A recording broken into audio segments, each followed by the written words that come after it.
This evening we're talking to Millwall Lionesses captain Libby Stubbs about equality in the game of football. Libby, good evening. Hiya. Can you tell our listeners the circumstances surrounding this tweet that you sent out late last week? But why are we having to fight so hard as women just to play football in the 21st century?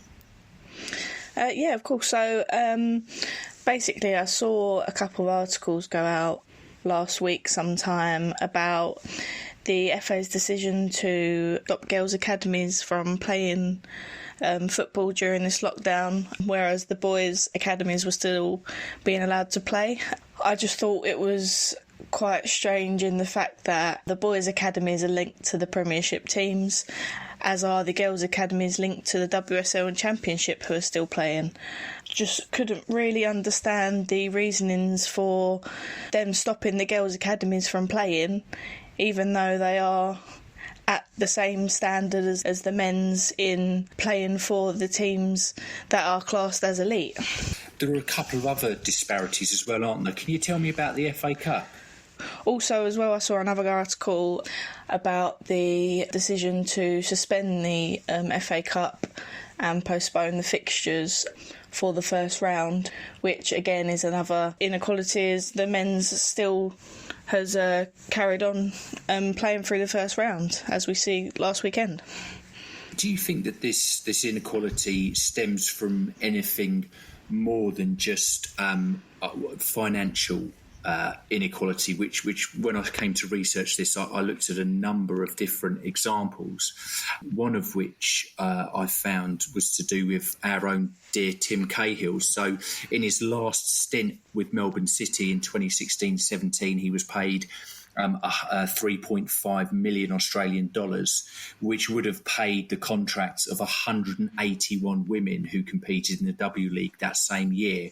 It's more than just economics, but economics is a big part of it. Is that correct? Yeah, so obviously funding in the women's game isn't the same as the men's. They don't create the same revenue that they do with fans and sponsorships, etc., which I completely understand. But it's not like women's football is a new thing. I mean, obviously, since the coverage of the World Cup in France, that it's grown massively, and we are seeing the changes happening with the FA introducing the Wildcat scheme for the younger girls and the vets teams for the older women, and there is funding going into it, but that is one of the main reasons why we are still so behind in the women's game. So I also read an article from Kelly Simmons stating that the reason that this decision was made with the academies was because they didn't have the funding to test the girls regularly like what they do with the boys. But I think they're at the same clubs, so you've got Chelsea's, the Arsenal's, the Manchester United, Man City's, they're there at the same clubs and at the same academies, so I don't see how adding the women's teams onto that would be such a hardship.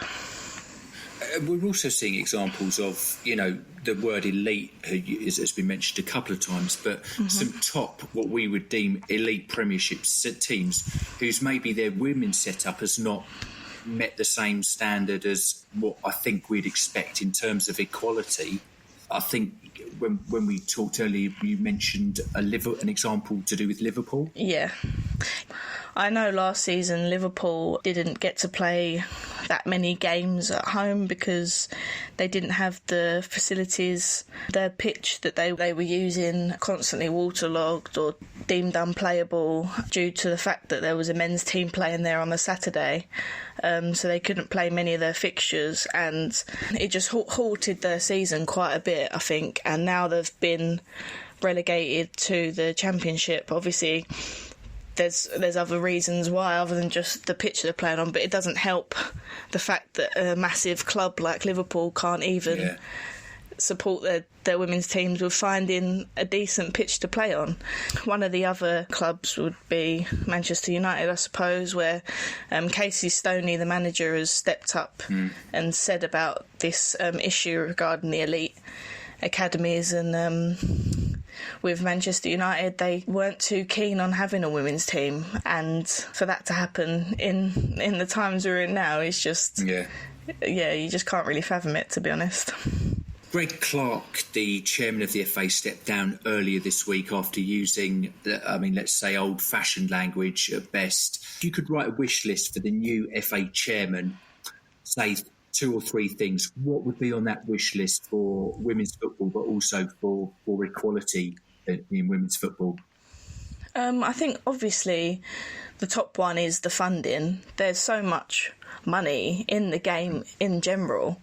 I don't see why that can't be dispersed a bit more evenly down, even through the men's lower leagues as well as the women's teams. I don't think that the money is necessarily given out the right way. So funding obviously is a top issue.